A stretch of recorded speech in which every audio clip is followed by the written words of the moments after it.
بسم اللہ الرحمن الرحیم۔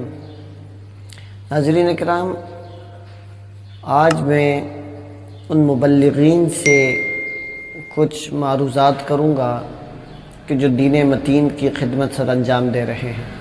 یاد رکھیے، یہ حکمت عملی یہ مومن کا گمشدہ خزانہ ہے۔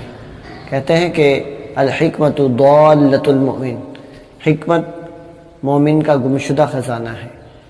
لہٰذا جب بھی گفتگو کرے، خصوصاً علماء کرام کی بارگاہ میں عرض کروں گا، اور جو خطیب حضرات ہیں وہ بہت دفعہ ایسا ہوا کہ وہ اپنے تئیں تو حق گوئی کر رہے ہوتے ہیں، بالکل اچھی اور سچی بات بیان کر رہے ہوتے ہیں، لیکن چونکہ طریقہ کار ایسا اختیار کر لیا جاتا ہے کہ عوام الناس کے دلوں میں وہ بات نہیں اتر پاتی، بلکہ بہت سارے عوام متنفر بھی ہو جاتے ہیں۔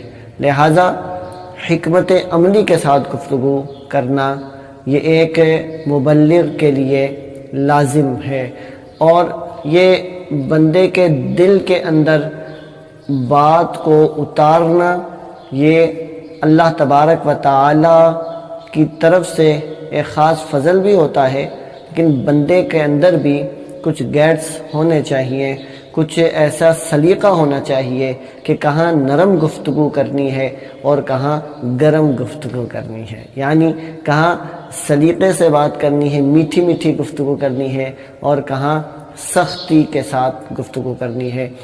آئیے میں آپ کو ایک واقعہ بیان کرتا ہوں، اور ایک عالم دین نے کس قدر بہترین انداز میں گفتگو کی وہ میں آپ کو بتاتا ہوں۔ دیکھیے، ایک بار ایسا ہوا کہ خلیفہ بغداد متوکل باللہ، ان سے اپنی ایک مجلس سجائی تھی۔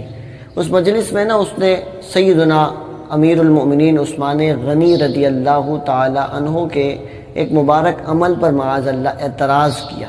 اب چونکہ وہ خلیفہ وقت تھا، اس کا ایک روب اور دبدبہ تھا، اور اس کے پاس پاور تھی، طاقت تھی۔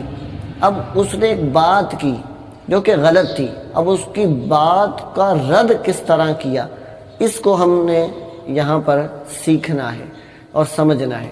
اس نے کہا کہ عثمان غنی رضی اللہ تعالیٰ عنہ کی کچھ باتیں تھیں کہ جس سے عوام جو ہے وہ آپ کے معاذ اللہ خلاف ہوئی، اور وہ یہ کہنے لگا خلیفہ بغداد کے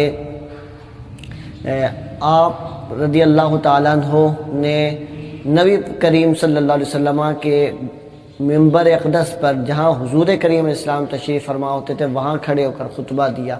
حالانکہ حضرت ابوبکر صدیق رضی اللہ تعالیٰ عنہ نے حضور پرنور علیہ الصلوۃ والسلام کے مبارک منبر کی دوسری سیڑھی پر خطبہ دیا۔ حضرت عمر فاروق اعظم رضی اللہ تعالیٰ عنہ نے حضرت امیر المومنین ابوبکر صدیق کا ادب کرتے ہوئے تیسری سیڑھی پر خطبہ دیا۔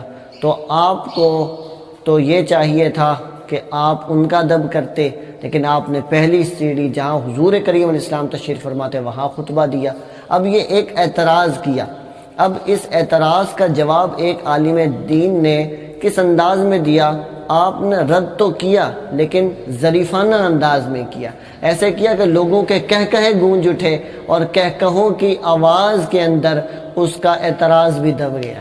آپ نے فرمایا اگر یہی بات ہوتی، یہی دستور ہوتا کہ ہر نیا خلیفہ جو ہے وہ اپنے سے پہلے والے خلیفے کے بیٹھنے کی جگہ کے نیچے کوئی سیڑھی بنا کر وہاں خطبہ دیتا، تو پھر زمین کھود کر ہر آنے والا خلیفہ ایک سیڑھی بناتا، اور آج جو آپ ہمارے سامنے گفتگو کر رہے ہیں، آج آپ کنویں کے اندر بیٹھ کر خطبہ دے رہے ہوتے۔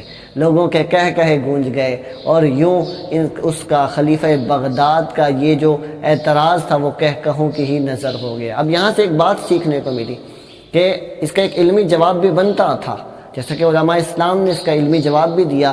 کہا کہ حضرت امیر المومنین عثمان غنی رضی اللہ تعالیٰ نے خود ہی اپنے اس عمل کی وضاحت فرمائی تھی، جیسا کہ کتابوں میں مذکور ہے۔ فرماتے ہیں کہ اگر میں حضرت عمر فاروق اعظم کی جگہ پر بیٹھ کر خطبہ دیتا، لوگ سمجھتے کہ میں فاروق اعظم کے برابر اپنے آپ کو سمجھتا ہوں۔ اگر میں ابو بکر صدیق والی جگہ پر بیٹھ کر خطبہ دیتا، لوگ یہ سمجھتے کہ میں خود کو ابو بکر صدیق کے برابر سمجھتا ہوں۔ اس لیے میں رسول کریم علیہ السلام کے مبارک منبر پر حضور کی رونق افروز ہونے کی جگہ پر خطبہ دے رہا ہوں، تاکہ لوگوں کو یہ شبہ بھی پیدا نہ ہو سکے کہ عثمان غنی خود کو رسول کریم علیہ السلام کے معاذ اللہ برابر سمجھتا ہے۔ تو یہ ایک حکمت عملی تھی اور یہ انداز تھا آپ کا بات کو سمجھانے کا۔ یہ جواب بھی وہ عالم دین اس خلیفہ بغداد متوکل باللہ کو دے سکتے تھے، لیکن آپ نے کس قدر انداز میں نرم گفتگو کے اندر ایسا جواب دیا کہ اعتراض کا بھی جڑ سے خاتمہ کر دیا اور بات بھی اپنی پہنچا دی۔ تو میں یہی بس عرض کرنا چاہتا ہوں کہ آج کل کے دور میں چونکہ کچھ مولوی حضرات ایسے ہیں کہ ان کی بے راہ روی کی وجہ سے اور خواہ مخواہ کی جذباتیت کی وجہ سے عوام جو ہے وہ مولانا حضرات سے، مذہبی طبقے سے دور ہو رہی ہے، لہٰذا برائے کرم جب بھی گفتگو کریں تو موقع محل دیکھ کر گفتگو کیا کریں۔ یہی ایک مبلغ کا خاصہ ہے کہ دین متین کی جب خدمت کرنی ہو تو پہلے موقع محل دیکھے، کہاں نرم گفتگو کرنی ہے اور کہاں پر سخت گفتگو کرنی ہے۔ اللہ تبارک و تعالی ہم سب کو ہمیشہ اپنے دین متین کی خدمت کرنے کی توفیق عطا فرمائے۔